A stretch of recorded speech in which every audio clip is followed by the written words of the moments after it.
일단 이번 주 해설을 하자면 지난주에 이제 그 AI를 지성 기사님이 이제 강의를 했는데 너무 내용이 어려워가지고 제가 그걸로 문제를 내면 제가 해설을 못할까 봐 저는 문제를 좀 쉬운 걸 냈습니다. 그랬더니 다 앞에만 풀어가지고 채점하기가 좀 힘들었는데 그래도 좀 기본적인 내용들을 잘 알고 있는지 궁금해서 냈는데 그래도 이 기본적인 건 다 잘 쓰는 것 같아요. 좀 어려운 거는 못 써도 그래도 기본적인 내용들은 진짜 다 잘 쓰신 것 같습니다.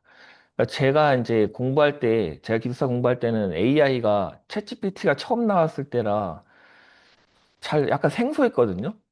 근데 이제 요즘에는 워낙에 이제 그냥 주변에서 AI가 이제 너무 많이 쓰이고 뉴스에도 많이 나고 하다 보니까 그래도 조금 이제 기술에 대해서 다들 이해도가 좀 올라간 것 같아요. 옛날에 비해서는. 그래서 뭐 기본적인 내용들은 다 잘 쓰시는 것 같습니다. 뭐 옛날처럼 뭐 거부감 없잖아요. 이제 AI라고 하면은. 맨날 뉴스에 나오는 게 AI밖에 없는데 뭐.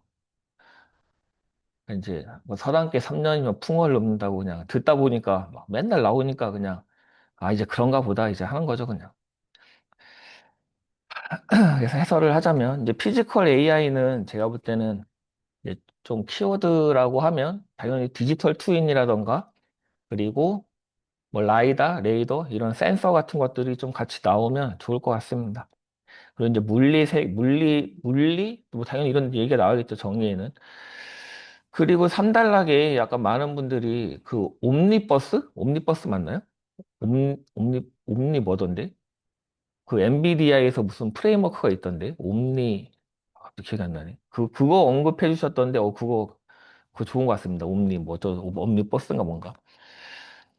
그러면서 약간 뭐 보안도 좀 중요하다. 왜냐면은 피지컬 AI 같은 경우는 이제 뭐 사람이라던가 뭔가 좀 생명 이런 거에 이제 심각한 영향을 미칠 수가 있기 때문에 뭔가 좀 잘 제어해야 된다 이런 내용 좀 언급해 주시면 좋을 것 같고 요 시큐리티 바이 AI는 AI를 활용을 해서 우리가 보안을 어떻게 강화할 것인가 요 내용입니다. 요 AI 자체에 대한 보안을 한다는 게 아니라 AI를 활용한 보안인 거죠. 개념은 뭐 그렇게 써주시면 될 것 같고, 이제 기술 요소에 이제 우리가 보안 시간에 했던 것들, 인공지능과 좀 관련된 것들을 떠올려 보자면, 뭐 제로데이 어택 같은 것들을 인공지능을 통해서 대응할 수 있고, UEBA가 또 그 머신러닝의 키워드잖아요. 그리고 SOC 자동화, 소화 같은 거 할 때 플레이북이라던가 뭐 자동화 같은 것들을 AI에 접목할 수 있다. 뭐 이런 내용을 좀 같이 써주시면 좋을 것 같습니다. 그다음에 이제 3번 지식 중류인데 지식 중류의 키워드 아니 그러니까 정의에는 그냥 경량화라는 내용을 좀 써주시면 좋을 것 같아요. 경량화 기술이라고 써주시고 뭐 나머지는 뭐 다 잘 써주셨으니까 기본 토픽이라 그리고 이제 개념도를 서브노트에 있는 개념도 그대로 좀 웬만하면 그려주시는 걸 추천드립니다. 자, 그다음에 이제 머신 언러닝 이게 이제 제가 개인정보를 맨날 공부를 해서 개인정보를 강조해서 그런가 정의가 무슨 개인정보를 삭제하는 기술이다 약간 이렇게 쓰신 분들이 많은데 뭐 틀린 얘기는 아닌데 그러면은 너무 이제 좀 너무 딥해지잖아요. 그러니까는 좀 더 광범위하게 어떤 내가 원하는 데이터라던가 학습된 데이터 일부를 삭제한다고 써줘야지 꼭 개인정보를 삭제한다라고 하면 개인정보만 지우기 위한 기술처럼 보이기 때문에 그러니까 머신 언러닝이 개인정보를 보호하기 위해서 사용이 되지만 이제 주 목적은 그건 거죠. 이제 원래는 내가 학습 데이터를 이제 만약에 기존에 학습이 돼 있는 모델을 가지고 그걸 제외하고 다시 학습을 하려면 처음부터 다시 모든 걸 다 학습시켜야 되잖아요. 그러면 이제 비용 많이 드니까 그 내가 원하는 것만 지워가지고 그 시간과 비용을 아끼는 게 이제 주 목적이 있기 때문에 꼭 개인정보를 보호하기 위한 기술이다라고 언급을 해버리면 약간 저희가 조금 맞지가 않습니다. 그러니까 이제 그런 거 조금만 주의해 주시고 오히려 이제 3단락 이런 데다가 이제 써주시는 게 가장 좋겠죠. 개인정보와 관련한 내용은. 그리고 마찬가지로 그 개념도는 서브노트에 있는 개념도 뭐 A, B, C를 학습했는데 그중에 A만 지운다 뭐 이런 그 그림 있으니까 그런 거를 언급해 주시면 될 것 같고 그다음에 이제 K-민즈 클러스터링과 DB 스캔인데 이 관계를 조금 언급해 주시면 좋을 것 같아요. K-민즈 클러스터링의 어떤 한계점, 이상치에 대한 뭐 문제점 뭐 이런 것 때문에 DB 스캔 같은 것들을 좀 이용한다. 이런 언급을 좀 같이 해주시면 좋을 것 같고, 그다음 마지막 3단락에다가는 이걸 좀 개선하기 위한 기법 같은 것들. 결국에는 두 개가 다 비지도 학습이잖아요. 비지도 학습에 대한 어떤 성능 개선 방안, 이런 것들을 좀 언급해 주시면 좋을 것 같습니다. 그 다음에 이제 모델의 과적합 발생 원인 및 해결 방안. 이건 뭐 다 잘 써주신 것 같아요. 그 개념에다가 왼쪽에 개념도 살짝 그려주고, 개념 써주고, 발생 원인 2단락 가, 해결 방안 2단락 나. 이렇게 써주시면 될 것 같고, 3단락에다가는 뭐 옥함을 면도날 써도 되고, 뭐 아무거나 써도 될 것 같습니다. 그 다음 이제 7번부터는 지성 기술사님이 이제 해설을 할 거고, 근데 이제 그 해설은 지성 기술사님이 할 건데 제가 채점을 요거를 했는데 별의별 거 뭐 아이스랑 뭐죠? 피 뭐예요 그거? 그 3단락에 막 이거 뭐 그래프까지 막 그렸던데 그거 뭐예요? IC랑 하나 뭐야 하나 PDP? 아무튼 뭐 여기까지 공부를 했구나 막 아무튼 뭐 좋은 것 같아요. 이거는 근데 그 XAI는 우리가 법과 좀 연결 짓자면 그 개인정보보호법에서 그 설명 요구권 그리고 인공지능에서 사용자의 책무에서 그 설명 가능해야 된다. 이런 내용들과 같이 좀 연결 지어갖고 3단락에다가 이런 기술을 거기에 활용할 수 있다라고 언급해 주시면 좋을 것 같습니다. 일단 피지컬 AI를 보자면 뭐 AI의 물리 세계로 확장이다. 뭐 물리적 기기에 탑재돼서 물리적 세계를 인식하고 이해하며 상호작용하는 인공지능을 피지컬 AI라고 합니다. 그래서 요 개념도는 요거를 그냥 웬만하면 비슷하게라도 그려주시는 게 좋을 것 같고 여기 LWM, 디지털 트윈, 메타버스 그리고 여기 카메라, 라이다 요 정도는 꼭 써주시면 좋겠습니다. 그리고 이제 아무래도 피지컬 AI니까 이런 경량화 관련된 기술들이 좀 중요하겠죠. 온디바이스라던가 경량화 이런 것도 좀 같이 언급해 주시고 그 다음에 요게 제일 여기 해설지 있구나. 코스모스랑 옴니버스 요거 두 개 언급해 주면 좋은 것 같습니다. 그 다음에 이제 Security by AI AI를 통해서 보안을 강화한다는 거죠. 뭐 이따가 이제 볼 건데 이따가 설명드리겠습니다. 그래서 시큐리티 바이 AI의 개념을 보자면 어떤 이제 공격이 들어왔을 때 차단하기까지의 이 탐지, 분석, 처리하는 것들을 AI를 통해서 자동화를 하겠다는 거죠. 기존에는 우리가 이제 뭐 시그니처 기반, 뭐 특징 기반 이렇게 해갖고 탐지를 한다면 이제는 인공지능을 통해서 행위 기반으로 탐지할 수가 있다. 그래서 AI를 보안에 적용해서 이제 강화한다. 우리가 이제 AI와 관련한 어떤 컨퍼런스 같은 데 가면은 다 이 얘기밖에 없습니다, 요즘에. 보안 컨퍼런스 가면 전부 다 이거예요. AI로 제로데이 공격을 대응한다. 뭐 AI로 뭐 어떻게 하나 전부 다 AI밖에 없습니다, 전부 다. 그래서 뭐 개념들을 보자면은 뭐 여기서 그냥 하고 싶은 얘기는 뭔가 탐지하고 분석하고 처리하는 데 있어서 인공지능이 활용이 된다. 그냥 그것만 보시면 될 것 같아요. 그래서 실시간으로 들어오는 요청이 사전 약속된 범주에 해당하는지를 판단하여 허용 여부를 결정한다. 그래서 뭐 이런 데 활용되겠죠. SOC 자동화라던가 위협 인텔리전스, 그 다음에 UEBA, 뭐 XDR, 샌드박스, 뭐 소아, 심소아 이런 데에 연계할 수 있다라고 선고해 주시면 될 것 같습니다. 그래서 우리가 이제 AI for Security가 있고 Security for AI가 있는데 이걸 통합해 갖고 이제 사용을 할 수가 있다고 합니다. 그래서 통합한 그 프레임워크는 두 개를 통합해서 AI를 신뢰 가능한 보안 자산으로 활용하는 동시에 그 자체의 보안 취약점을 감시 보완하는 순환형 보안 체계. 그래서 이렇게 되어 있다고 하고 AI for Security, Security for AI, 그 다음에 뭐 정책 관리, 운영 그래갖고 뭐 통합 어슈어런스 프레임워크를 구축한다. 거버넌스와 함께. 뭐 이런 거 그냥 3단락에다가 간단하게 언급해 주시면 제일 무난할 것 같습니다. 그 다음에 지식 중류. 지식 중류는 뭐 요 그림을 그려주시면서 위에 티처 모델, 스튜던트 모델, 갖고 여기 디스틸레이션, 로스까지. 요 정도는 그래도 다 그림에다가 표현을 해주시면 좋을 것 같아요.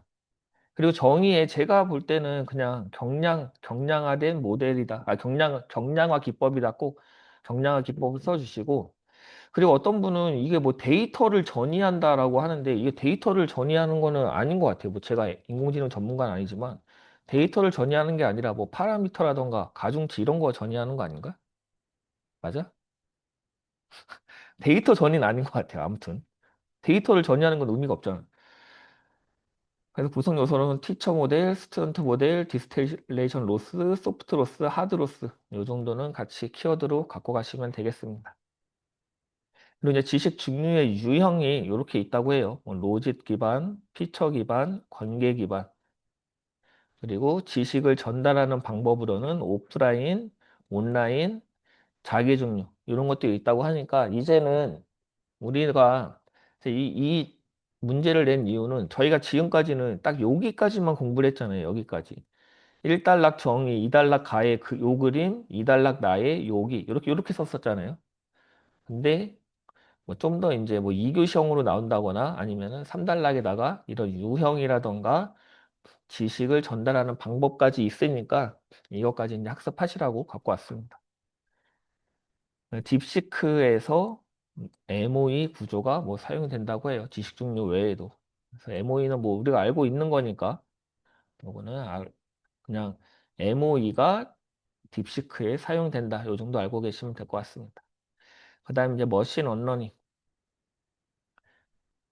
한 번 학습된 머신러닝 모델에서 특정 데이터의 영향을 제거하거나 무효하여 해당 데이터를 학습하지 않았던 것처럼 모델을 재구성하는 거죠. 그러니까 제거함으로써 모델을 재구성한다. 이게 꼭 개인정보 때문에 꼭 개인정보를 위해서만 쓰이는 기술은 아니겠죠. 그러니까 뭐 등장 배경은 프라이버시를 보호하고 데이터 정확성을 유지하고 윤리적 AI를 실현하기 위해서 등장한 거고 그림은 뭐 이렇게 사람 다 그릴 수 없으니까 뭐 그냥 A, B, C 해놓고 여기서 뭐 A를 지워갖고 뭐 B랑 C만 남긴다. 이런 느낌으로 그림을 그려주시면 될 것 같습니다. 그래서 뭐 기술 요소로 C사, 쌀사, 뭐 인플루언스 KKT, 사론, 그 다음에 그레디언트 리버설 이거 말고 뭐 괜찮은 거 하나 있었는데 기억이 안 나네. 뭐 요 정도 키워드는 같이 갖고 가시면 될 것 같습니다. 그래서 뭐 활용 기술은 뭐 개인정보 뭐 이런 데다 같이 언급해 주시면 될 것 같고 정보 주체의 권리 보장이라던가 그 다음에 K-민즈 클러스터링과 DB 스캔 둘 다 비지도 학습이면서 클러스터링이죠. 클러스터링. 그래서 K-민즈는 N개의 데이터를 K개의 군집으로 분류하기 위해 거리 기반으로 반복적으로 계산해 나가는 클러스터링 알고리즘입니다.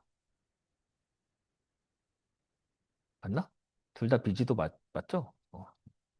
그래서 K가 2면 두 개로 나눈 거고 다면 네 개로 나누는 거고 뭐 이렇게 K를 기반으로 한다라고 K값과 센트로이드 이 두 가지의 기술 요소는 반드시 알아두시고 장점에 짧은 계산 시간 하지만 단점에는 초기 클러스터링 수를 정해야 되고 그리고 이 노이즈 아웃라이어에 민감한 단점이 있다. 그렇기 때문에 이제 DB 스캔을 활용하는 거죠.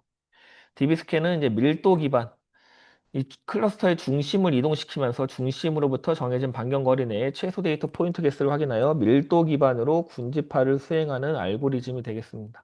그래서 요 엡실론이랑 코어 포인트, 보더 포인트, 노이즈 포인트, 클러스터 요 키워드는 반드시 암기해 주시고 그리고 장점은 초반에 이 개수 K를 정할 필요가 없다는 거죠. 그리고 밀도 기반 클러스터링이고 단점은 하지만 차원의 저주 이런 단점이 있다. 그래서 뭐 엡실론, 민 PTS 초기 파라미터 값에 따라서 군집 및 속도 성능의 크기가 속도 성능이 차이가 난다. 그러면 3단락에다가는 이런 것들을 해결하기 위해 어떤 기법 같은 것들을 활용하면 된다라고 써주시는 게 무난할 것 같고 AI 모델의 과적합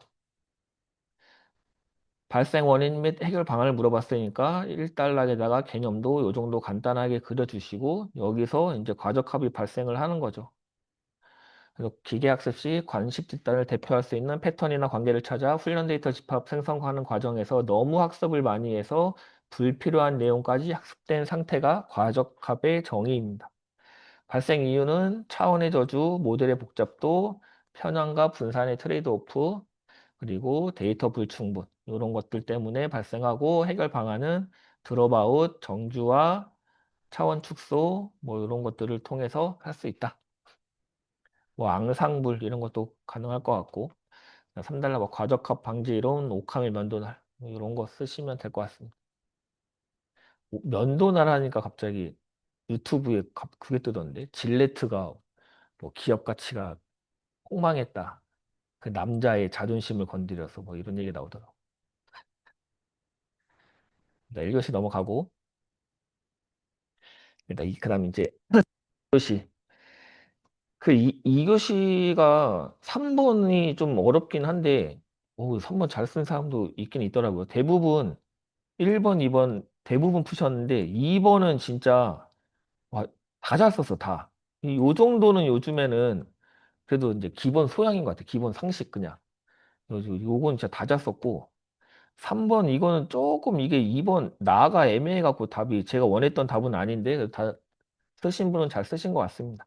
그리고 이 신뢰성 인증 제도는 기출이잖아요. 그러니까 꼭 공부를 좀 해두시는 게 좋을 것 같습니다. 2교시형으로 나올 것 같아갖고. 1번 인공지능 소프트웨어 품질 보증.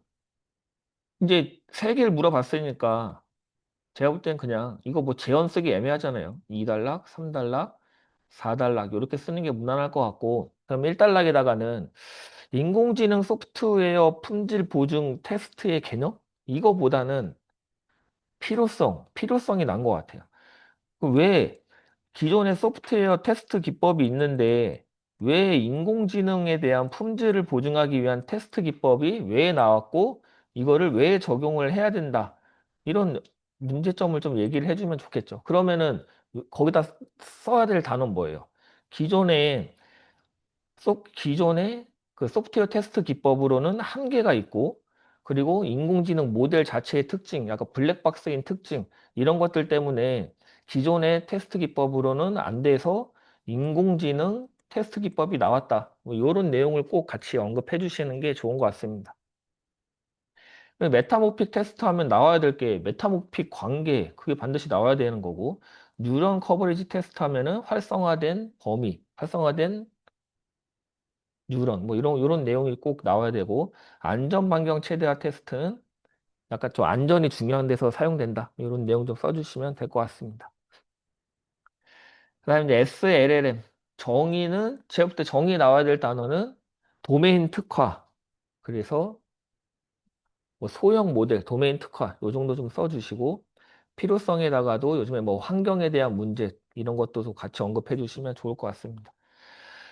그다음에 이제 주요 기술과 활용 분야인데 주요 기술은 당연히 이제 경량화 관련된 내용들이 다 나와야겠죠. 뭐 양자화 뭐 이런 거는 뭐 기본적인 거긴 한데 그거 외에도 모델의 구조 측면에서의 그 경량화 같은 것들 뭐 모바일 넷이라던가 댄스넷도 좀 같이 언급해 주시고 활용 분야는 뭐 그냥 소설 쓰면 되고 LLM과 SLLM을 비교할 때 LLM에서 꼭 나와야 될 거는 약간 창발성이라는 단어랑 그리고 범용, 호리젠탈 이런 내용 그리고 SLLM은 버티컬 도메인 특화 그리고 보안적인 측면에서도 같이 좀 그 비교를 할 때 써주시면 좋을 것 같아요. LLM이 아무래도 좀 보안이 취약하겠죠. SLLM이 좀 더 보안이 강할 거고 그리고 대표적인 그 모델에 대한 예시, 뭐 LLM은 뭐 GPT, 제미나이, SLLM은 뭐 라마 이런 거 그래도 한 개 정도는 최소한 써주시면 좋을 것 같습니다. 그래서 이제 뭐 4단락에다가는 제가 볼 때는 뭐 여기가 정의미 필요성이니까 4단락 무조건 써야죠. 여기다가 제가 볼 때는 그래도 이제 SLLM을 얘 물어본 사람은 SLLM을 이제 계속 물어보고 있으니까 당연히 SLLM은 도메인에 특화되기 때문에 데이터라던가 이런 것들이 좀 부족할 거잖아요. 그러니까 그런 것들을 SLLM을 구축할 때 어떤 것들을 좀 고려해야 된다. 이런 내용을 같이 언급해 주시면 좋을 것 같습니다. 그 다음에 요거는 저도 너무 어려워갖고 내용은 해설을 보면서 하고 일단 목차를 잡아보자면 AI 신뢰성의 개념이니까 1단락 반은 개념 나는 뭐 필요성 또는 이 AI 신뢰성은 어떤 것들로 구성이 되어 있다. 신뢰성을 검증하는 지표 같은 것들, 이런 걸 써주시면 될 것 같고, 그 다음에 요거는 뭐 해설지는 이렇게 돼 있어요. 신뢰성 확보를 위한 데이터 검증을 하기 위해서 절차가 있고, 절차별로 어떤 검증 기법이 있다. 이렇게 써져 있습니다. 근데 뭐, 알면 그렇게 쓰면 되겠지만, 뭐, 모른다라고 하면은, 뭐, 검증을 이제 나 측면을 나눠갖고 답을 쓰면 될 것 같고, 그 다음에 신뢰성 인증 제도니까, 요런 거는 무조건 개념을 써줘야 됩니다. 무조건. 가의 개념, 나의 이제 이거에 대한 상세 설명, 뭐 대상은 뭐가 되고 인증 기준은 어떻게 되고 이런 내용을 쓰시면 될 것 같고 그래서 마지막 4단락 이 신뢰성이 확보를 위해서 우리가 어떻게 다양하게 어떤 활동들을 해야 된다.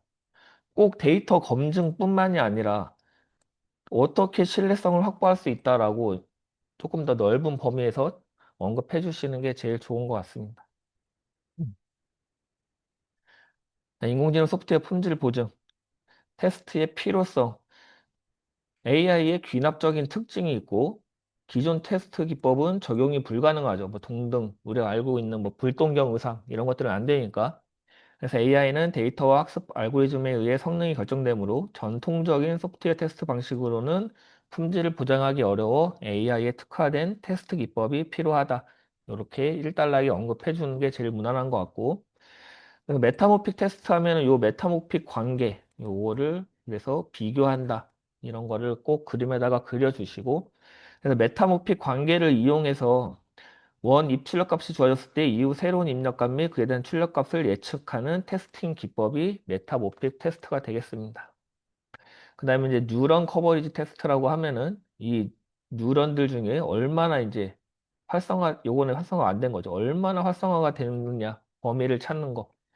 그래서 신경망 모델이 다양한 입력을 처리할 때 내부 뉴런이 충분히 활성화되는지를 평가하는 기법이 되겠습니다. 그래서 뭐 뉴런 커버리지, K 멀티 뉴런 커버리지, 뭐 계층별 이런 것들이 있으니까 봐두시고 그다음에 안전 반경 최대화. 타당한 추론 결과를 얻을 수 있는 정확한 범위를 파악할 수는 없지만 적어도 이 정도의 범위라면 타당한 값을 얻을 수 있을 것으로 예상되는 범위를 구하여 모델의 신뢰성과 안정성을 검증하는 테스트 기법이 안전 반경 최대화 테스트가 되겠습니다.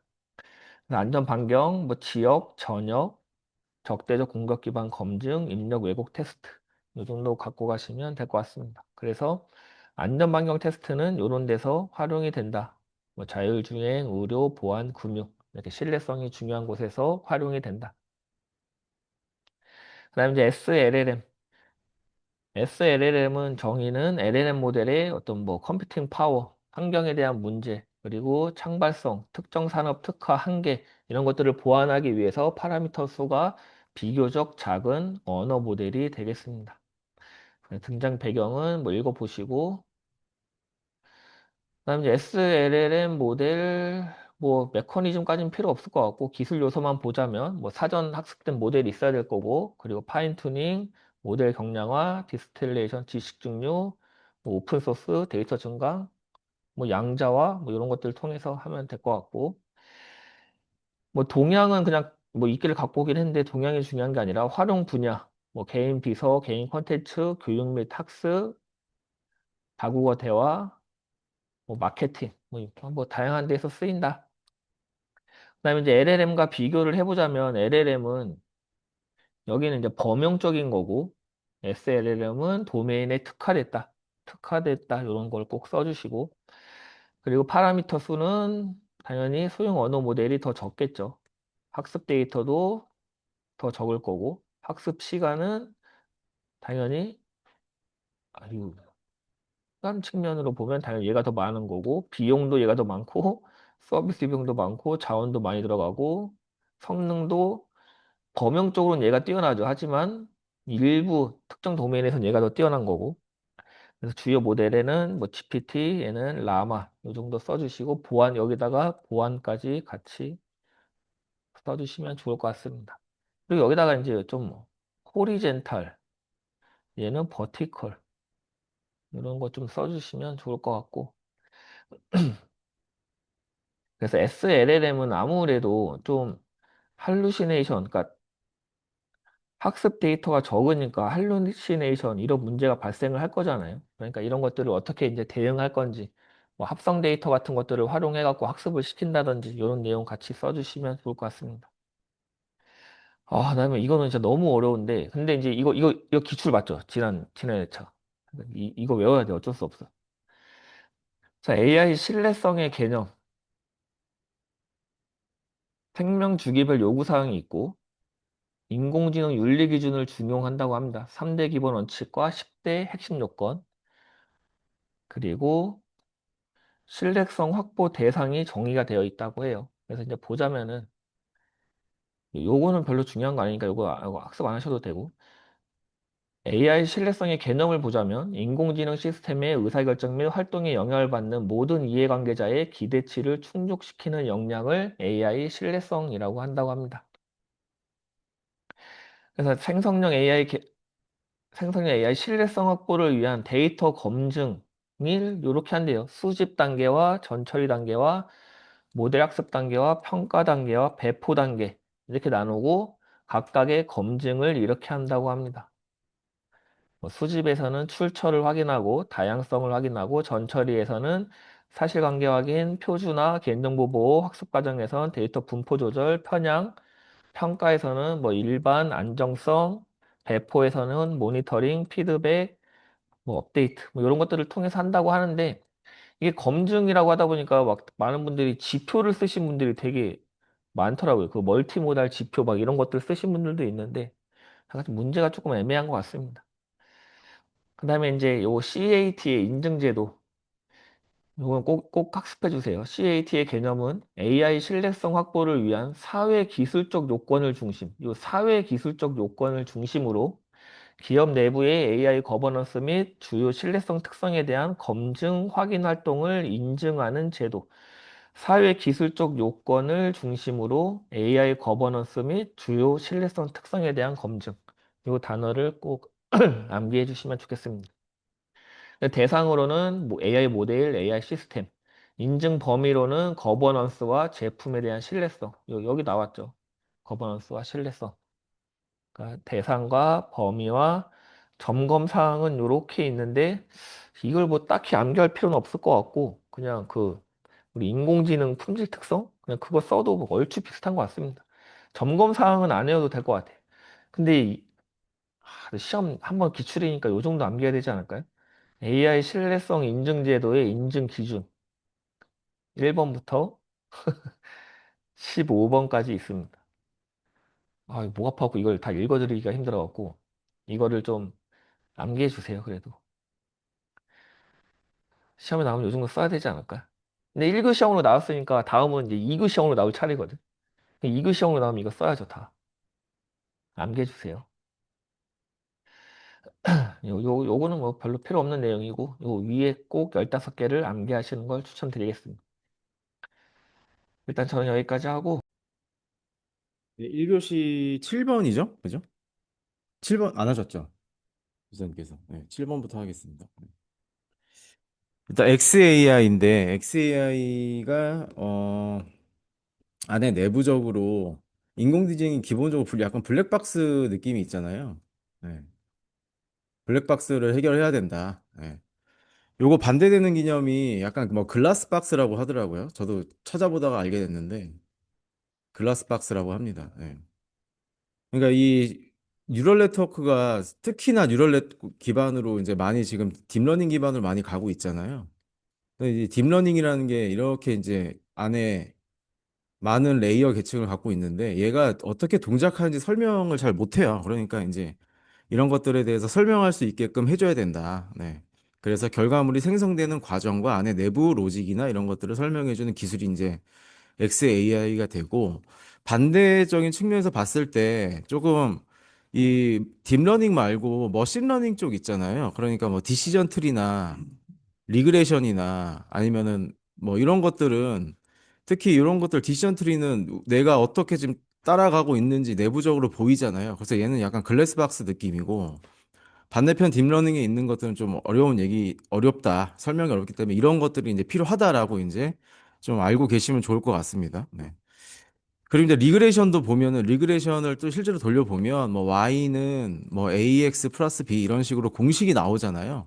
그러니까 어떻게 지금 여기에 어떤 식으로 얘가 지금 y 값이 나왔는지 알 수 있다라는 거죠. 그러니까 이렇게 약간 머신러닝 쪽, 그러니까 옛날 기준으로 머신러닝 쪽은 조금 그래도 글라스 박스인데 최신의 뉴럴넷으로 바뀌고 나면서 이렇게 블랙박스가 되고 있고 이런 것들에 대해서 조금 더 안에 내부 동작 원리나 어떻게 지금 결과물을 생성하였는지 그 과정에 대해서 알려주는 기술이 XAI다 이렇게 보시면 되겠습니다. 네.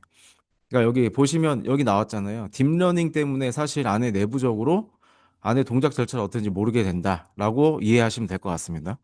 저희 반에서 일단 밀어붙이고 있는 키워드 네 가지는 오늘 잘 그래도 써주셨더라고요. 샵, 라임,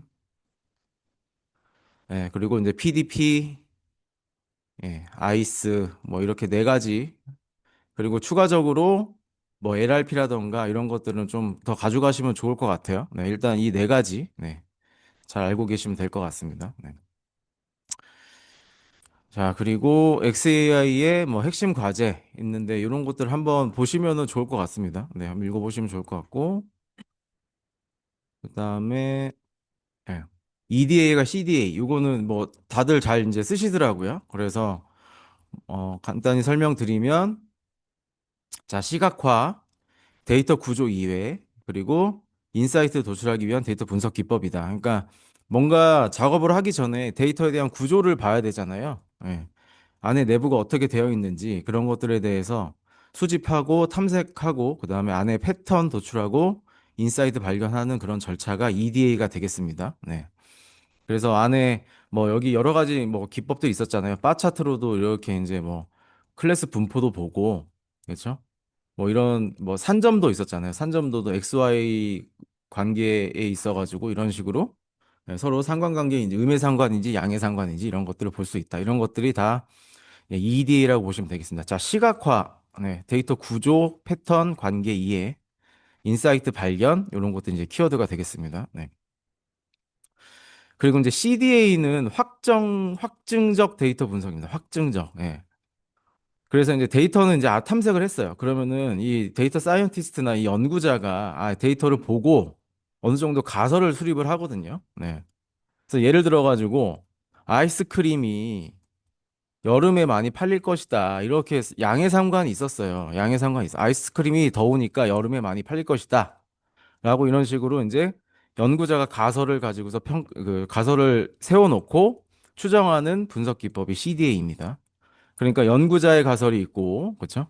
그 다음에 대립 가설과 이제 귀무 가설 이제 기억나셔야 됩니다, 여기서. 그래서 이제 연구자의 가설과 대립되는 가설하고 p-밸류, 그렇죠? 요거 가지고서 연구자의 가설을 기각할지 아니면은 지금 현재 확증적으로 갖고 있는 가설을 이제 뭐 수용할지 그걸 가지고서 하는 일련의 절차 이제 이게 CDA라고 보시면 되겠습니다. 자, 그래서 가설 수립과 검정을 해야 되는 거고, 그 다음에 가설대에서 검정 절차가 있죠. 검증. 네, 여기에서. 이런 것들이 이제 키워드가 되겠습니다. 그래서 두 가지 조금 비교를 하면 EDA는 데이터 기반의 패턴, 시각화, 인사이트, 그리고 CDA는 가설 검정과 분석을 통해서 검증을 한다. 검정과 검증, 이거 좀 다릅니다. 네. 그래서 가설에 대해서 수립하고 검정하고 검증한다. 이렇게 보시면 되겠습니다. 그리고 꼭 빠지면 안 되는 게 여기 p-밸류. 네. 그리고 중심극한의 정리.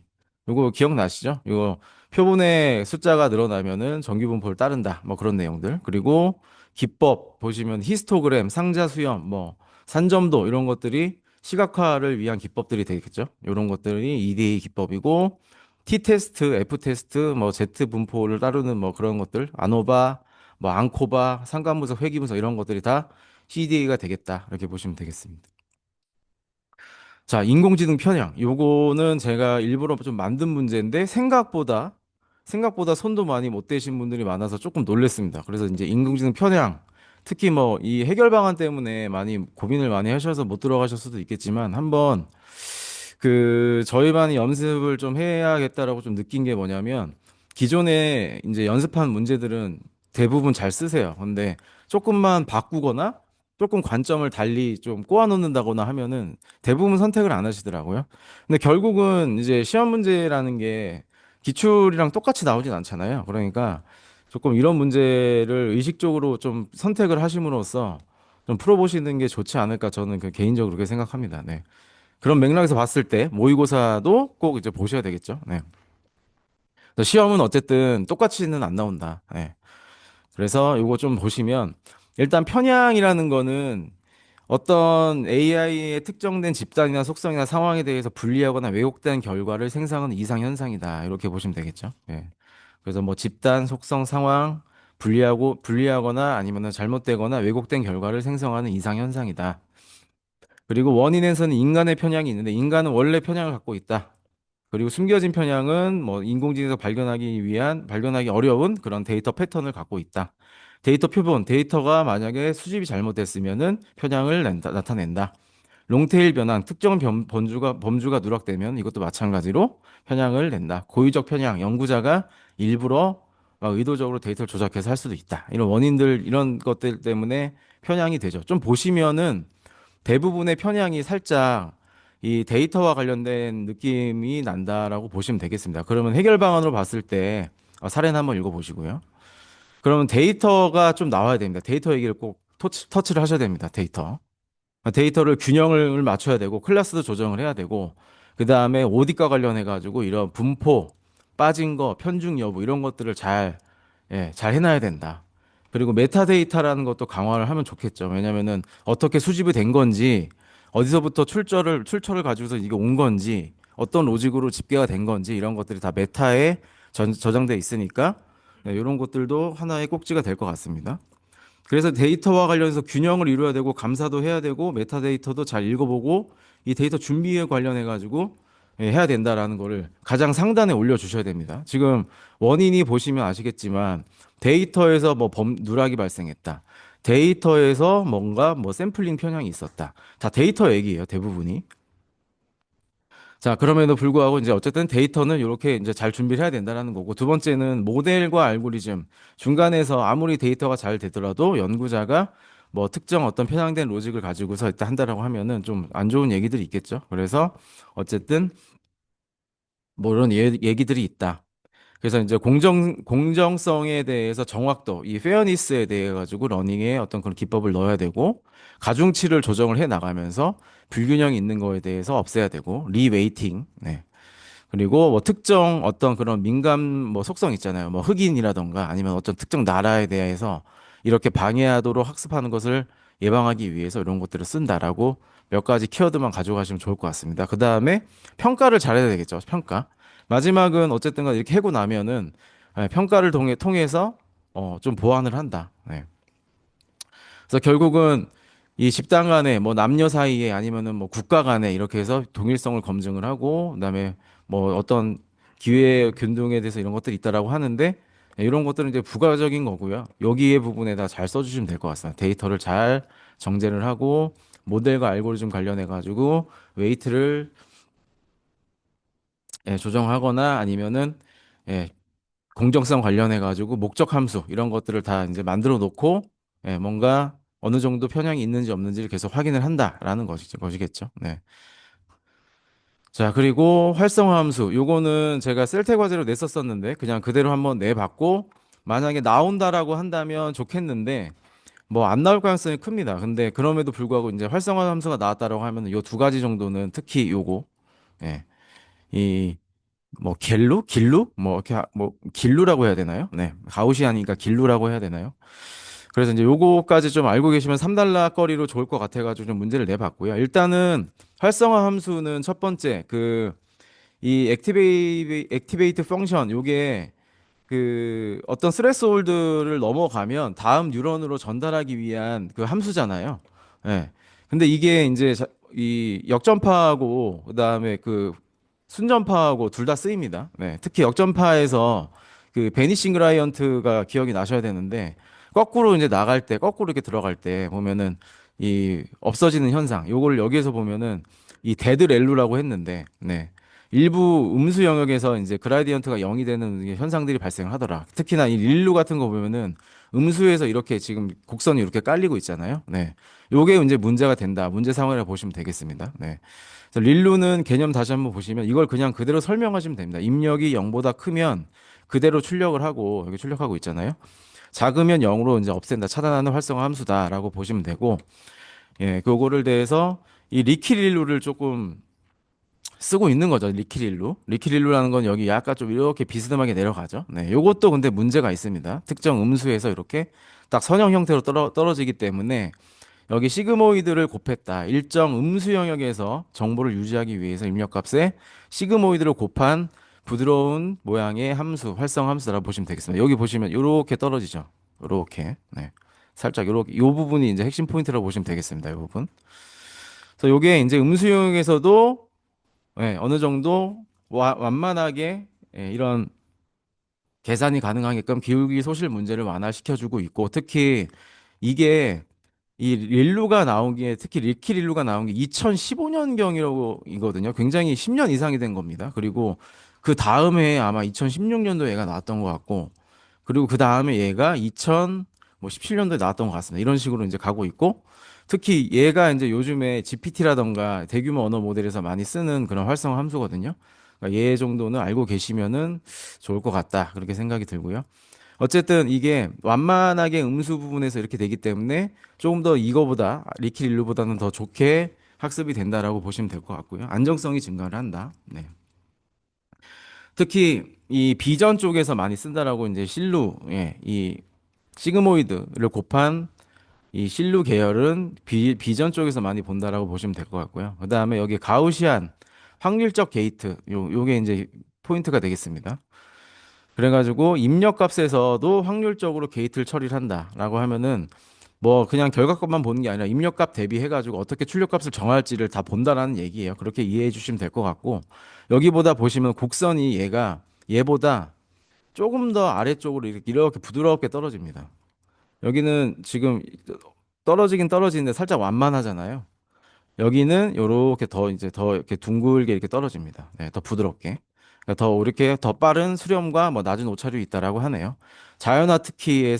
특히 자연화 처리에서 이런 식으로 많이 쓰고 있는 함수다. 그러니까 이런 것들도 하나의 인사이트가 될 수 있을 것 같습니다. 이 길루를 가지고서 트랜스포머 기반의 버트나 GPT에서 표준 활성화 함수를 많이 쓰고 있다. 요즘까지도 쓰고 있다라고 보시면 될 것 같고 나오면 땡큐고 안 나오면 3달락으로 잘 써주시면 될 것 같습니다. 오토 라벨링. 오토 라벨링은 이제 개념적으로 다 아실 건데 이거에 대해서 품질을 어떻게 높일 거냐라고 문제를 살짝 꼬아봤습니다. 그랬더니 거의 오늘 이제 선택을 안 하셨는데 이 절차는 다시 한번 좀 보겠습니다. 일단 오토 라벨링이라는 게 일단 그 반자동이에요. 일단 네. 무조건 자동화가 되는 게 아니라 사람이 일단 어느 정도 해줘야 되고요. 10개가 있다라고 하면 앞에 사람이 어느 정도는 해줘야 되고 그다음에 이거를 가지고서 학습을 하고 모델이 어느 정도 됐다라고 하면은 자동으로 이렇게 붙여 나가는 요거거든요. 반자동입니다. 반자동. 자동 또는 반자동. 근데 바, 자동이 무조건 되는 건 아니고 앞에 사람이 어느 정도는 해줘야 된다. 이제 그게 오토 라벨링입니다. 그래서 정답지를 생성하기 위해서 대량의 데이터에 자동 또는 반자동으로 라벨을 부여하는 기술 또는 프로세스다. 이렇게 보시면 되겠고 단계를 좀 이해를 하셨으면 좋을 것 같아요. 라벨링에 대해서 일단 기준은 사람이 정하는 겁니다. 특히 뭐 우리 이미지 같은 거 할 때 뭐 폴리곤으로 할지 라인으로 할지 아니면 뭐 바운딩 박스로 할지 뭐 이런 거 이제 영역 구획하는 거 있었잖아요. 클래스에 대한 정의와 경계 구칙과 뭐 예외 이런 항목들 이런 것들은 다 사람이 정하는 거고 그다음에 사람이 일부 이제 하겠죠. 100건 중에 뭐 30건 정도는 해야 되고 그다음에 그거가 이제 뭐라고 그러죠? 베이스라인 모델이라고 했잖아요. 요거를 만들어낸다. 그리고 이 모델이 인공지능이 이 사람이 해준 걸 가지고서 자동을 생성을 하고 그 다음에 어떤 그런 기준선이 있겠죠. 이게 실질적으로 승인을 할지 말지. 모델이 했다라고 해서 무조건 믿으면 안 되고 사람이 다시 한번 어떤 그런 기준으로 지금 모델이 한 것이 괜찮다라고 이 스레스홀드를 설정을 해놓고 그 다음에 혹시나 잘못된 거나 이런 것들이라고 하자면 재검수 또는 재라벨링을 사람이 해가지고 그 다음에 결국은 다시 모델이 학습을 하겠죠. 재학습을 하고 그다음에 이런 것들이 몇 번 이루어진다라고 한다면 네, 그다음에 고품질로 간다. 이렇게 보시면 되겠습니다. 그러니까 여기에서 가장 중요한 건 어쨌든 사람이 한다. 예, 휴먼 인 더 루프가 있어야 된다라는 그런 관점이 하나 좀 나왔으면 좋겠고요. 그다음에 두 번째는 여러 가지 이제 있었었는데 일단 결국은 앞에 수동 라벨링을 위해서 예, 이쪽에 데이터의 다양성도 확보를 하고 노이즈나 제거 이런 것들을 통해서 데이터가 어쨌든 매끄러워야 된다. 예. 이거 없이는 안 되는 거잖아요. 전 처리를 잘 해놔야 그렇죠. 이미지 같은 것도 기억나실지 모르겠지만 리사이징도 하고 그다음에 픽셀도 맞춰놓고 뭔가 품질도 맞춰놓고 이제 해야 되는 이런 과정들이 다 이제 데이터와 관련된 부분입니다. 예, 이걸 안 해놓고서 사람이 할 수가 없다. 결국은 아까 그런 문제랑 일맥상통하죠. 그러니까 다시 한번 조금 이 AI 쪽에 내가 도저히 모르는 걸 좀 써야겠다라고 하실 때 관점을 뭐 이렇게 딱 무조건 분류를 해야 된다라는 거는 위험한 발상이긴 하지만 일단은 데이터가 따라 붙습니다. 무조건 데이터를 잘 해야 되고 요즘 제가 이제 저번 주에 강조드렸던 그 데이터 센트릭 AI. 그래서 어쨌든 데이터가 깨끗해야 데이터가 잘 준비해야 되고 다양성도 확보해야 되고 그다음 안에 클린징도 잘 돼야 되고 이런 절차들이 무조건 따라 붙어야 된다. 자, 그다음에 하고 나면 모델이 잘 돼야 되잖아요. 모델 가지고서 어떻게 적정 모델을 찾을지 아니면 안에 튜닝을 얼마나 잘 할지 네, 이런 것들을 잘 해야 되고 나머지는 절차입니다. 절차. 네, 그 절차 안에서 어떻게 통제하고 네, 표준화 잡고 기준 잡고 이렇게 할지. 이 세 가지가 무조건 따라 붙어야 되니까. 그리고 이제 이걸 잘 해놓은 게 뭐예요? 결국은 이걸 잘하기 위해서 MLOps를 저희가 도입을 하는 거잖아요. 그래서 데이터 모델 절차 이 관점으로 조금 더 예, 여러 가지 어떤 이 큰 전혀 모르겠다. 이렇게 좀 문제를 어떻게 접근할지도 모르겠다 할 때는 일단 이렇게 구분을 해놓고 한 개씩 좀 넣어보시면 좋을 것 같습니다. 자, 그래서 이제 모델 쪽에서는 보시면 앙상블, 당연히 앙상블 쪽으로 해서 여러 가지 그 가지치기를 해놓고 나중에 뭐 투표나 합의 기반으로 하면은 더 좋아지겠죠, 당연히. 그리고 이 지식 중류도 쓰면 좋을 것 같고, 그 다음에 이 일부 액티브 러닝이라는 거 저번 주에 제가 했던 것 같은데, 액티브 러닝 해서 일부 내가 모델에서 중요하게 판단되고 있는 그런 특정 영역에 그 더 중요하다고 생각하는 그런 라벨링들만 미리 할 수도 있는 거잖아요. 이런 것들, 예, 이런 것들 절차를 좀 이렇게 마련해 두고 그다음에 마지막 사람이 어쨌든 결론적으로는 해야 된다. 경계 데이터, 모델이 헷갈리는데 여기 있네요. 아, 여기 들어가 있네요. 네. 액티브 러닝 여기 들어가 있습니다. 그래서 어떤 그런 경계성이나 모델에서 헷갈릴 수 있는 부분에 먼저 검증을 하고 먼저 집중적으로 사람이 라벨링을 해주고 그다음에 가이드나 이런 것들도 좀 만들어 놓고 그다음에 크로스 체크 한 사람이 할 게 아니라 네, 여기에다가 뭐 이런 식으로 하고 여기에다가 이제 할 게 뭐예요? 도메인 지식을 알고 있는 참여자를 전문가나 이런 사람들이 들어가는 것이 좋겠죠. 왜냐하면은 같은 어떤 그런 이미지라도 반도체 웨이퍼를 가지고서 내가 여기 안에 있는 내 티끌을 뭔가 라벨링을 해야 된다. 전혀 와이파이에 대한 지식도 없는 사람이 와가지고 교육을 받아서 사실 해주는 데가 많이 있는데 예, 이렇게 하면은 제가 저번에 말씀드렸던 것처럼 예, 모델 성능이 안 나오더라. 연구자를 넣으니까 그렇죠? 연구자를 넣어서 이렇게 라벨링을 하니까 예, 훨씬 더 좋은 어떤 결과들이 나왔더라. 그러니까 휴먼 인더 루프가 중요하긴 한데 결론은 도메인 지식을 갖고 있고 이 지금 라벨에 대한 해박한 지식을 갖고 있는 그런 검수자들을 넣어야 된다라고 3단락에다가 조금 더 크게 써주시면은 좋을 것 같습니다. 네. 그래서 이제 크라우드웍스나 뭐 이렇게 라벨링을 대신 해주는 그런 크라우드 소싱 해주는 업체들이 많이 있잖아요. 제가 뭐 저번 주에 잠깐 미팅 있어가지고 저도 만나보고 얘기를 좀 해봤는데 결론적으로는 오토 라벨링이 잘 안 돼가지고 사람이 점점 더 많이 투입이 되고 있다고 합니다. 그냥 이거는 참고를 하시고 결론은 예, 데이터가 폭발적으로 증가를 하고 있고 새로운 어떤 그런 기준들이 나오잖아요. 이미지도 새로운 기준이 나오고 특히 뭐 그 테슬라 쪽 보시면은 사람이 이렇게 뭐 등장을 했다가 갑자기 사람이 예? 어떻게 기어 나오는 그런 이미지가 있어요. 얘를 그 사람으로 인지를 못한대요.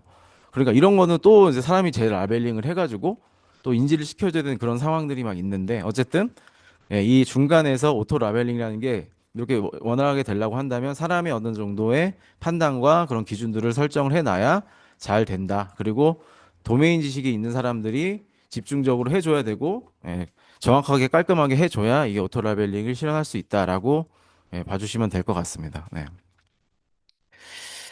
HBF 요거는 뭐 이 난드죠. 난드 플래시고 어쨌든 간에 요런 것들이 이제 HBM과 맞물려 가지고 이제 HBF까지 되어 있는 것 같습니다. 그래서 고대역폭의 인터페이스와 뭐 이렇게 병렬 접근 구조를 적용한 차세대 플래시 스토리지 아키텍처다라고 해서 HBM과 유사하죠. TSV가 있고 마이크로 범프가 있고 이런 키워드들 잘 안 놓치시면 될 것 같고요. 네.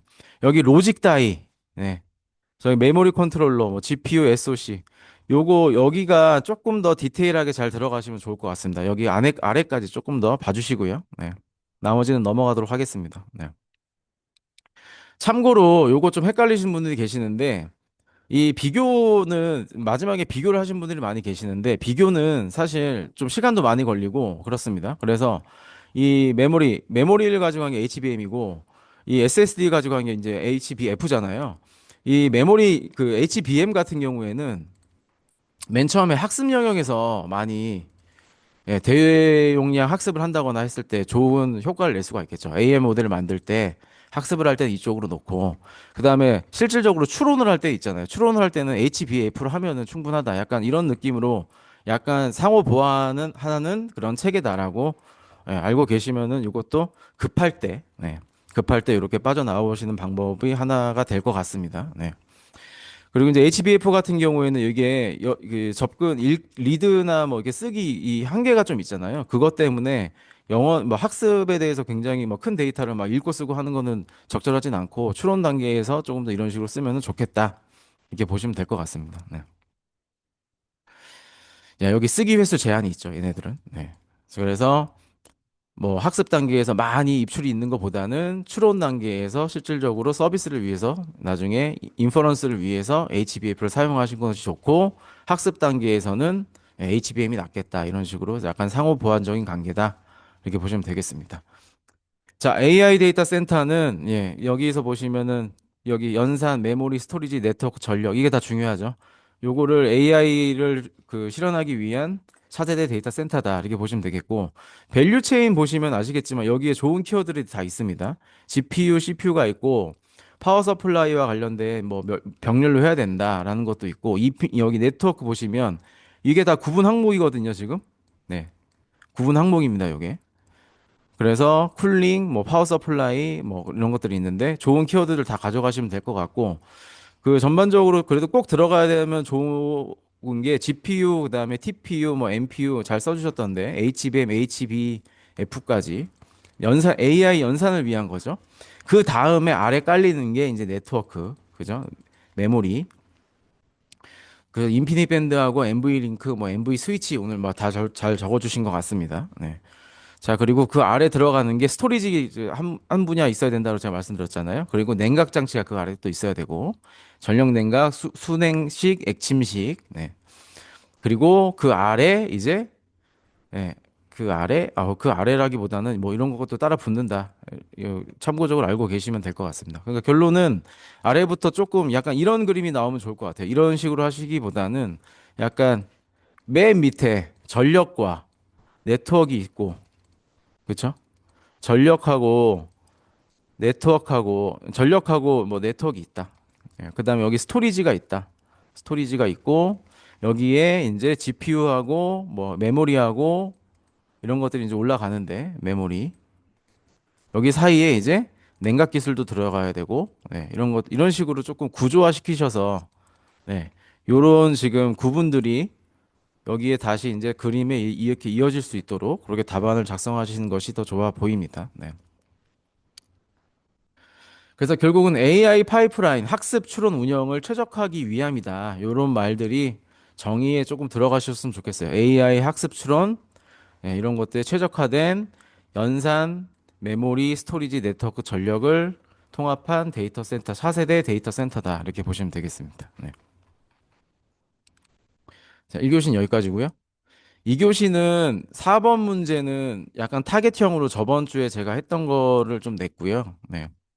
그리고 5번은 이제 아예 너무 이제 유명한 문제가 됐죠, 이거는. 그래서 이제 5번은 대부분 잘 푸셨고요. 6번은 이거는 분량하고 시간 관리를 잘 하셔야 됩니다. 근데 분량이 조금 잘못되면은 요렇게 2단락, 3단락 많이 묶으셨거든요. 그러면 2.5페이지로 끝나는 분들이 굉장히 많았습니다, 오늘. 이거 분량 부족입니다. 3페이지는 써주셔야 되는데. 그래가지고 이거는 어떻게 할지 좀 고민입니다, 사실. 네. 그래서 굳이 묵자면, 뭐, 이 순서를 바꾸면 안 되긴 한데, 뭐, 여기, 얘네 두 개를 묶인다거나, 아니면 얘네 두 개 묶고 각각 설명한다거나, 예. 그래서 이제 뭐 여기에서 뭐 어떤 흐름이 있다라고 보여지진 않고, 그냥 누가 뭐 많이 제대로 알고 있나, 약간 이런 느낌의 문제였던 것 같습니다. 네. 그래서 가져와 봤는데, 오늘 분량 부족에 생각보다 실패하신 분들이 있으셔가지고, 요거는 좀 고민의 포인트입니다. 네. 자, AI 학습 최적화 기법을 물어봤는데, 이 문제에는 약간 함정이 있습니다. 요거 잘 보셔야 됩니다. 이 학습과 추론이라고 이렇게 밑에서 깔았어요. 네, 학습은 모델을 만드는 단계, 추론은 운영하는 단계잖아요. 네. 그리고 앞에 최근 대규모라고 해서 대규모. 네. 여기 활용되면서 여기에 대한 최적화 기법 네 가지를 써라. 이렇게 했잖아요. 그죠? 그러니까 지금 공공 쪽에서는 보시면 그 안에 내부적으로 특히 국방부나 뭐 이렇게 좀 그런 것들을 내부적인 어떤 그 대입이나 그런 유출이 안 되는 곳 있잖아요. 외부 오픈 AI 이런 데를 못 쓰는 데는 지금 자체적으로 이 LLM 모델을 구축을 하려고 뭐 하는 그런 관점에서 맞물려 봤을 때 이런 것들이 필요하다라고 해서 이제 약간 타겟형으로 낸 문제고요.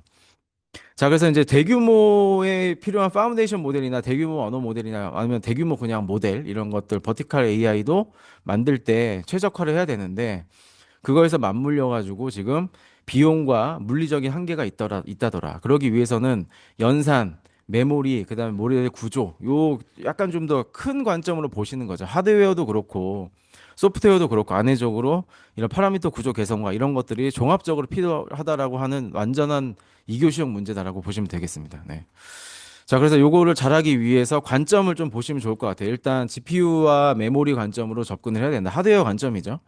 그래서 GPU는 병렬, 이 패러럴리즘이 중요한데 데이터도 병렬 처리를 하고 GPU에 올릴 때 그리고 안에 모델이 너무 크다. 그러면 모델도 각각 조각을 내 가지고 레이어로 분할을 해서 한다. 그리고 파이프라인 모델 안에 있는 어떤 그런 단계별 그런 절차들도 예, 그 조각을 내서 병렬 처리를 한다. 그리고 이렇게 이걸 지원하는 프레임워크가 파이토치 DDP하고 뭐 딥스피드 이런 것들이 있다라고 이제 추가적으로 알고 계시면 될 것 같고 뭐 요거는 뭐 간글로 좀 터치해 주시면 좋을 것 같습니다. 이 GPU 같은 것들 여기 안에서 그래서 병렬 처리를 하기 위해서 이런 장비들이 따라 붙어야 된다라고 이제 보시면 되겠죠. 그리고 이제 메모리 관점은 빨간색 글자 정도는 좀 알고 계시면 좋을 것 같아요. 예. 그래서 이제 그라디언트, 뭐 어큐뮬레이션, 체크 포인트 이런 것들인데 결국은 예, 이런 것들을 특히 체크 포인팅 이런 것들은 활성화 중간에 막 계산을 하고 있는 것들을 모두 연산하지 않고 필요할 때 재계산하는 겁니다. 그러니까 연산이 절감된다. 자, 그리고 플래시 어텐션 저번 주에 했었죠. 그래서 이제 플래시 어텐션 계산에서 메모리가 병목이 있는 부분을 줄일 수 있다. 네, 학습 및 추론 속도를 향상시킬 수 있는 그런 기술이고. 그다음에 믹스드 프리시전이라고 해서 예, 여기 일부 진짜 중요한 부분은 32비트로 하고 그다음 연산이 조금 뭐 그냥 넘어가야 된다라는 부분은 16비트로 한다고 보시면 되겠습니다. 뒤에서도 말씀드릴 텐데 양자화라는 게 연산을 좀 빠르게 할 수 있게끔 뭐 자릿수를 줄인다라고 하잖아요. 근데 이게 그 성능과는 또 트레이드 오프입니다. 그렇기 때문에 얘가 짧아졌다고 해가지고 무조건 빨라서 좋은 게 아니라 이런 거 잘 고려를 해야 되거든요. 그런 관점에서 봤을 때 일부 비트를 무조건 줄이는 게 좋은 게 아니라 중요한 부분은 좀 길게 가져가고 일부 이제 뭐 좀 빨리 넘길 부분에 대해서는 16비트 하나. 그게 이제 믹스드 프리시전이다라고 보시면 되겠습니다. 결국은 메모리가 다 이렇게 올라와야 되는데 체크 포인팅 중간에 계산할 것만 하고 플래시 어텐션 구조를 조금 더 간소화하고 믹스드 프리시전이라고 해서 이런 자릿수, 비트 수를 조정을 한다. 중요한 거는 길게, 그 다음에 일부 연산은 짧게 한다. 이런 것들도 좀 알고 계시면 좋을 것 같고. 그 다음에 안에 이제 모델 관점이죠. 이 소프트웨어 관점이라고 보시면 되겠습니다. 안에 모델 튜닝을 해야 되는데, 큐로라, 그 다음에 어답터 레이어라고 해서 이 페프트가 여러 가지 이렇게 있었었는데, 내가 특정 여기만 하고 싶다. 이게 어답터 레이어를 넣어가지고 하는 거거든요. 그리고 나머지 모든 그런 프리픽스, 나머지 그런 어떤 그런 그 인자값 이런 나머지 것들은 다 프리픽스 하잖아요. 그다음에 프리징을 해놓고 그다음에 해야 된다. 이런 큐로라, 어댑터 레이어, 프리픽스 또는 프롬프트 튜닝 이런 것들을 통해서 페프트를 좀 더 최적화할 수 있는 자세한 상세한 기법들이 여기 나오면 좋겠습니다. 네. 그리고 전략이죠, 전략. 어떻게 지금 파라미터를 넘기고 스케줄링을 할 것인가. 그러니까 무조건 막 그냥 대규모로 빵 떠는 넣는 게 아니라 여기서 웜업이라고 해가지고 천천히 점진적으로 한다. 점진적이다, 점진적. 천천히 끌어올리는 거죠. 네. 그리고 뭐 아담 더블 뭐 이런 것들이 있는데 옵티마이저 결국 여기 이제 옵티마이저가 붙겠죠. 최적화 알고리즘 가지고서 안정적으로 한다. 그리고 얼리 스탑 요거 기억하시면 좋을 것 같습니다. 얼리 스탑 중간에 불필요한 학습이 있으면은 제어할 수도 스탑할 수도 있어야 된다. 네, 요건 다 이제 컨트롤 관점이죠. 관리나 어떤 스케줄링 관점이죠.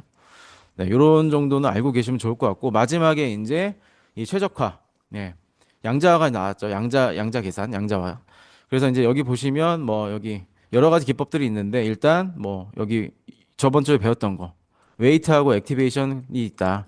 중간에 할지 결과물만 할지 요거 가지고서 예, 중간에 연산 비용을 대폭 절감하고 예, 하드웨어를 가속할 수 있다. 이런 효과가 있다라고 보시면 되겠습니다. 네. 결국은 그러면 큰 관점에서 봤을 때, 자, 하드웨어로 봤을 때 GPU와 관련 병렬 처리를 하고, 그거에 관련된, 그거를 지원할 수 있는 프레임워크를 잘 써야 되고, 그리고 GPU를 잘 쓰려고 한다면 이런 하드웨어도 또 준비가 되어야 되고, 그 다음에 메모리를 잘 전달하기 위해서 이런 기법들이 쓰이고, 그리고 그 안에서 파라미터 튜닝을 위해서 로라, 뭐, 페프트, 큐로라, 페프트 아래에 로라, 큐로라가 있는 거죠. 이런 것을 하기 위해서 구체적인 실현 기법, 그리고 요거에 대해서 점진적으로 할지 아니면 옵티마이저를 함수를 잘 꾸려가지고 이 최적화 이 옵티마이저를 바꾼다라는 거는 내가 엄청나게 많이 돌아가는 길을 한 번에 갈 수 있다라는 거잖아요. 등산 기억나시죠? 등산. 산을 하산해야 되는데 이렇게 막 왔다 갔다 하는 것보다는 옵티마이저 이 펑션이 좋으면은 한 번에 이렇게 갈 수 있는 것도 확률적으로 있는 거잖아요. 그래서 대규모 학습에 있어가지고 옵티마이저에 대한 좋은 이런 옵티마이저 펑션을 쓰는 것도 좋은 거다. 학습할 제어를 해서 중간에 멈출 수도 있어야 되고 순차적으로 해 나가는 이런 것들도 있을 수가 있다. 그리고 마지막에 양자도 고려할 수 있다. 이런 식으로 보여주시면 될 것 같습니다. 네. 약간은 지금 좀 빠르게 가고 있는 부분이거든요. 네. 다 이해가 되지 않으시더라도 빨간색 부분은 AI랑 많은 대화를 나누시면서 조금 더 깊은 이해를 하시면 좋을 것 같습니다. 네. 그리고 5번 문제는 이 성능 평가. 네. 이렇게 많이 있죠. 특히 이 분류하고 회귀 모델하고 좀 다르죠. 네. 그래서 분류 모델은 혼동 행렬 기반이고 회귀 모델은 MA, MSE, RMSA, 그다음에 뭐 R2 이런 거 F 이런 것들 있죠. 네, R2 R 스퀘어. 네. 자, 그래서 다시 한번 보시면 여기 얼마나 주어진 문제에 대해서 정확하게 신뢰성 있게 답변하는지 수치화하는 판단하는 과정이다. 네, 정량적으로 판단하는 과정이죠. 그래서 예측 성능을 확보를 하고 과적합이나 과소적합 여부를 판단을 한다. 필요성을 너무 그 일반적으로 쓰지 마시고 여기에다가 이런 얘기를 써주시면 좋을 것 같습니다. 과적합, 과소적합의 판단 기준도 되고 그다음에 편향과 공정성의 검증 기준도 되고 설명 가능성과 투명성도 확보할 수 있다. 이 네 가지는 예, 다시 한번 이 키워드로 가져가시면 좋을 것 같습니다. 예측 성능 확보, 과적합, 과소적합 판단, 편향 및 공정성, 설명 가능성 및 투명성. 네, 이렇게까지. 자, 그리고 분류 모델은 콘동행렬 기반이죠. 요거 매트릭스, 컴퓨전 매트릭스 기반으로 요 네 가지. 여기까지 돼야 되는 거고 여기 공식이 잘 따라 붙으면은 고득점이 가능하다. 이렇게 보시면 되겠고 ROC 커브하고 AUC 커브도 이렇게 있겠죠. 네.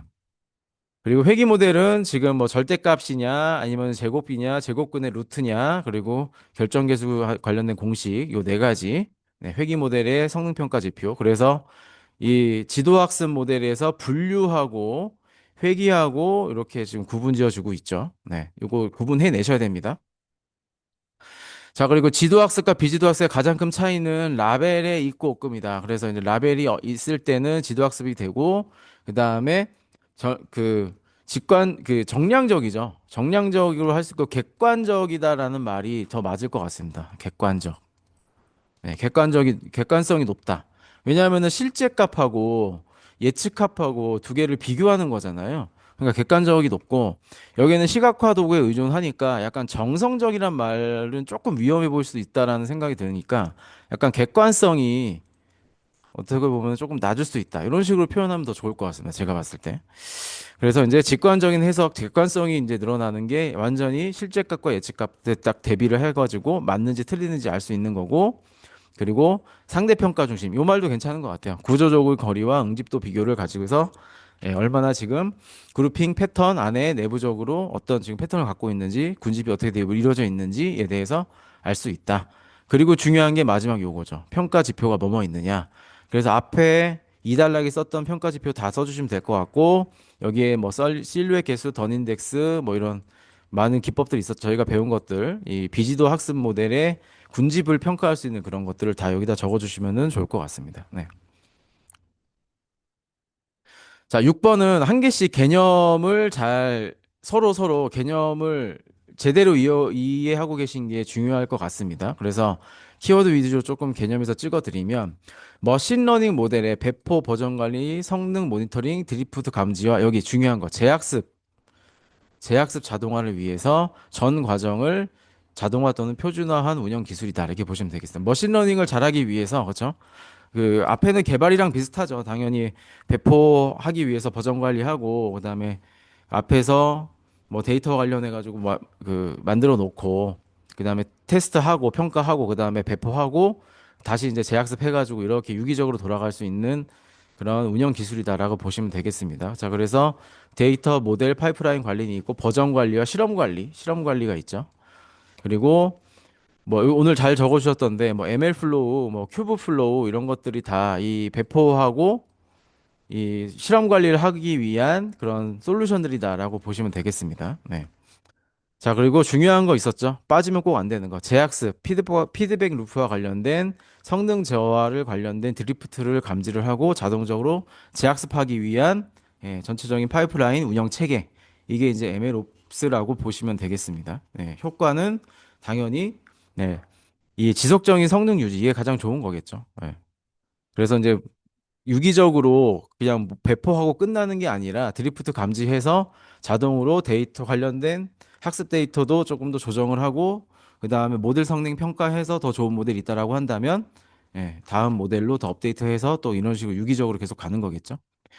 자, 그리고 이제 AI 옵스 같은 경우에는 마찬가지 얘기인데 IT 운영에서 요게 키워드인 것 같습니다. 자동화, 지능화하는 운영 기술이다. IT 오퍼레이션 기술이긴 한데 AI가 따라 붙음으로써 어느 영역에 대해서 이런 탐지나 IT 운영에서 원인이나 분석 대응을 자동화, 지능화하는 운영 기술이다.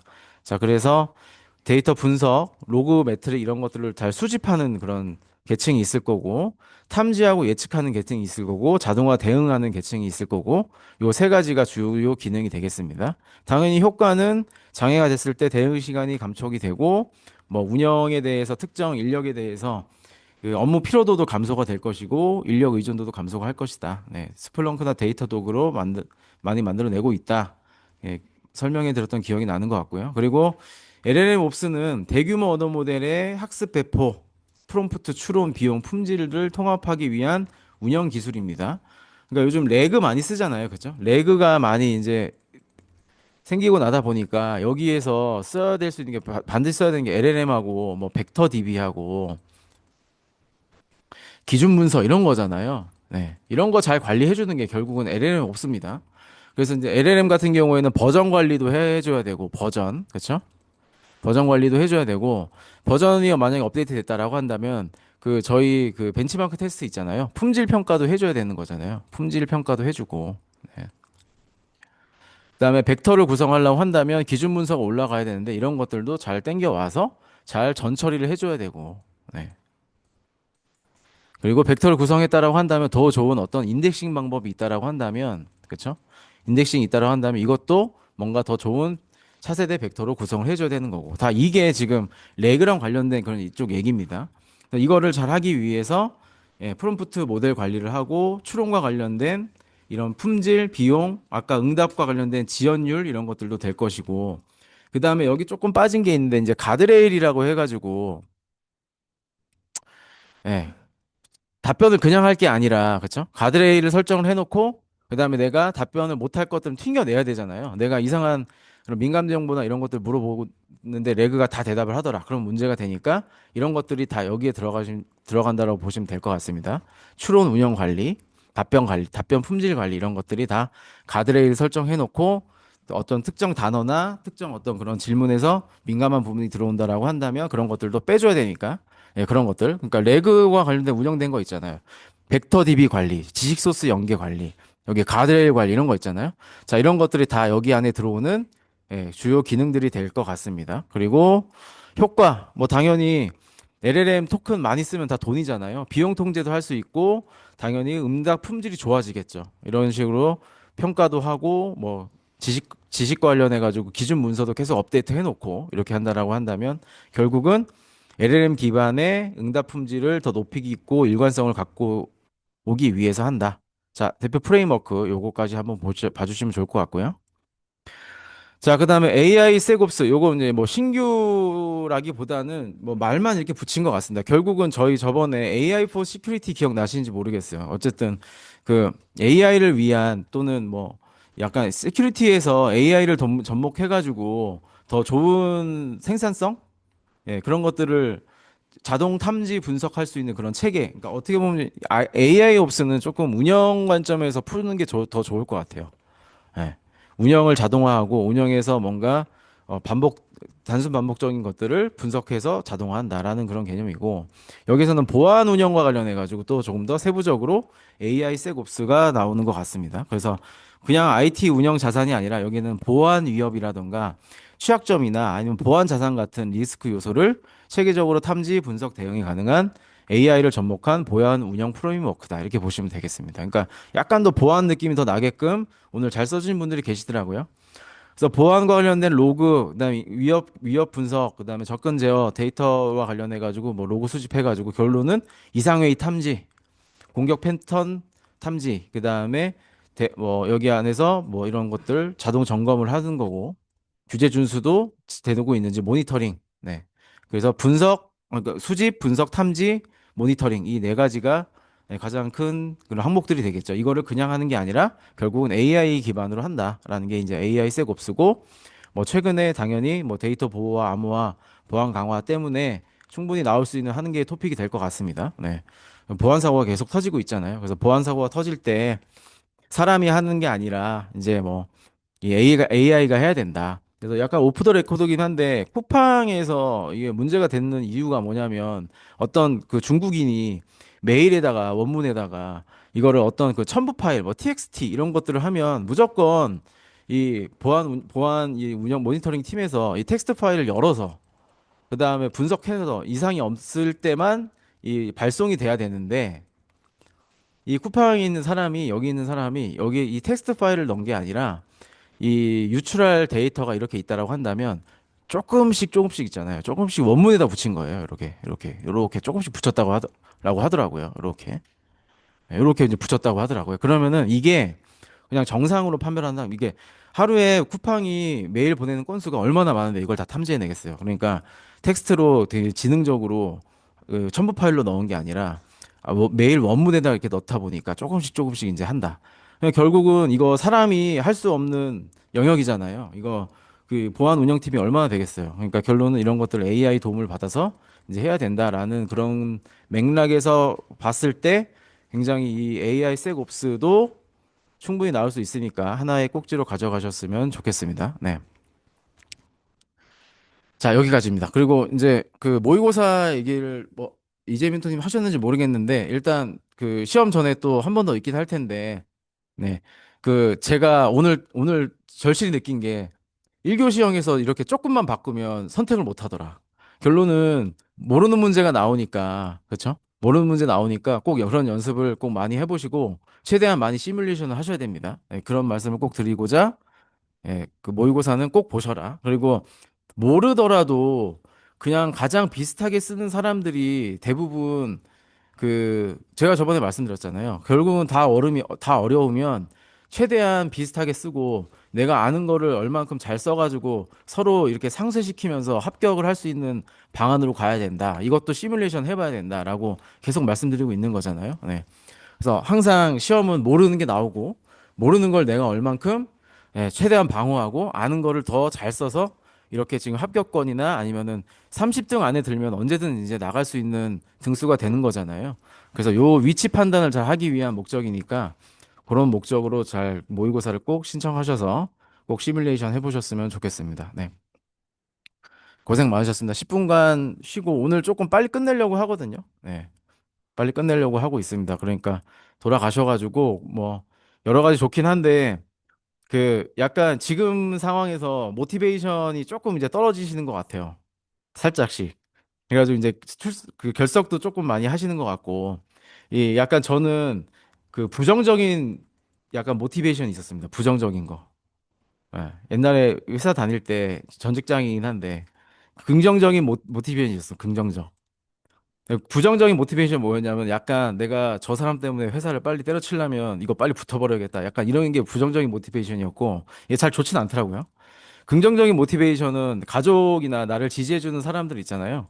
이런 사람들이랑 잘 얘기를 나누고 뭐 어떻게 지금 고마움을 잘 표현을 할지 이런 것들도 되게 시험에 많이 준비가 됐던 것 같습니다. 그래서 어떤 날은 저는 그러니까 시험이 아니라 약간 일찍 끝내주는 날은 가서 공부를 하는 것도 괜찮지만 지금까지 나를 위해서 고생해준 뭐 와이프나 뭐 그 뭐죠?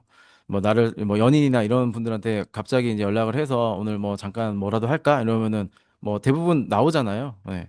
그래서 오늘 일찍 끝나시고 난다고 한다면 공부도 중요하지만 약간 이런 긍정적인 모티베이션을 위해서 뭐 가족이나 다시 한번 뭐 친구보다 연인이나 이렇게 가까이 계신 분들한테 좀 고마움을 표현해 보시면서 다시 한번 내가 이 시험을 왜 붙어야 되는지 조금 마음을 다잡으셨으면 좋을 것 같습니다. 네. 10분간 쉬었다가 도메인 강의하고 저는 멘토링 계속 진행하도록 하겠습니다. 네, 수고하셨습니다.